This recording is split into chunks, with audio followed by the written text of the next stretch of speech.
ಇನ್ನು ಮುಕ್ತ ಕರ್ನಾಟಕ ರಾಜ್ಯ ಈಗ ನಕ್ಸಲ್ ಮುಕ್ತ ಆಗಿಬಿಡ್ತಾ ಇದೆ.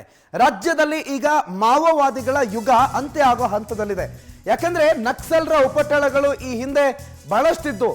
ಆಗಾಗ್ಗೆ ಈ ನಕ್ಸಲರ ಉಗ್ರರ ಒಂದಿಷ್ಟು ವಿಚಾರಗಳು ಆಗಾಗ್ಗೆ ಪದೇ ಮುಖ್ಯವಾಹಿನಿಗೆ ಬರ್ತಾ ಇತ್ತು. ಅವರನ್ನ ಮುಖ್ಯವಾಹಿನಿಗೆ ತರೋ ಪ್ರಯತ್ನ ಜಿತೇಂದ್ರ ದಯಾಮ ಅವ್ರು ಮಾಡಿರೋದು. ಅವರನ್ನ ಈಗ ನೆನಪು ಮಾಡ್ಕೊಳ್ಳೇಬೇಕು. ANF-SP ಜಿತೇಂದ್ರ ದಯಾಮ ಅವರದ್ದೇ ಪ್ರಮುಖವಾದಂತ ಪಾತ್ರ.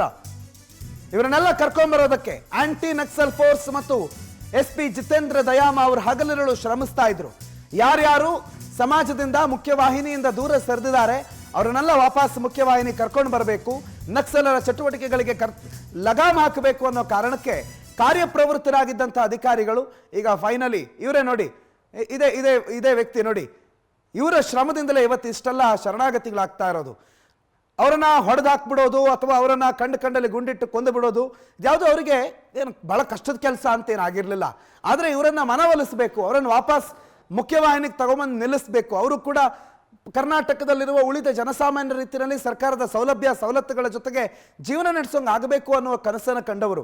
ನಕ್ಸಲರ ಜೊತೆಗೆ ಸತತವಾಗಿ ಜನ ಅಂದ್ರೆ ಒಂದು ಮಾಜಿ ನಕ್ಸಲ್ ಇರ್ತಾರೆ, ಒಂದಿಷ್ಟು ಜನ ಈಗಾಗಲೇ ಶರಣಾಗಿರೋರು ಇರ್ತಾರೆ. ಅವ್ರ ಮುಖಾಂತರ ಸರ್ಕಾರದ ಬೇಡಿಕೆಗಳನ್ನು ಅಥವಾ ಸರ್ಕಾರದ ಅಂಶಗಳನ್ನು ಅವ್ರ ಮುಂದೆ ಇಡೋ ಪ್ರಯತ್ನ, ಅವರನ್ನು ಮಾತಾಡಿಸೋ ಪ್ರಯತ್ನ, ಅವರನ್ನು ಕರೆದು ಒಂದು ರಾಜಿ ಪಂಚಾಯಿತಿ ಮಾಡಿಸಿ ಅವರನ್ನು ವಾಪಸ್ ಶರಣಾಗುವಂತೆ ಮಾಡುವಂಥ ಈ ಪ್ರಯತ್ನ ಏನಿದೆ ಅದಕ್ಕೆ ಬಹಳ ಪ್ರಮುಖವಾದಂಥ ಕಾರಣ ಆಗಿರೋರು ಇದೇ ವ್ಯಕ್ತಿ ಜಿತೇಂದ್ರ ದಯಾಮ ಅಂತ.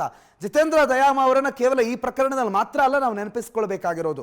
ಕರ್ನಾಟಕದಲ್ಲಿ ಒಂದು ಕಾಲದಲ್ಲಿ ಮಿತಿ ಮೀರಿದಂಥ ನಕ್ಸಲ್ ಚಟುವಟಿಕೆಗಳು ಇವತ್ತು ಬಹಳ ಕಡಿಮೆ ಹಂತಕ್ಕೆ ಬಂದಿದೆ.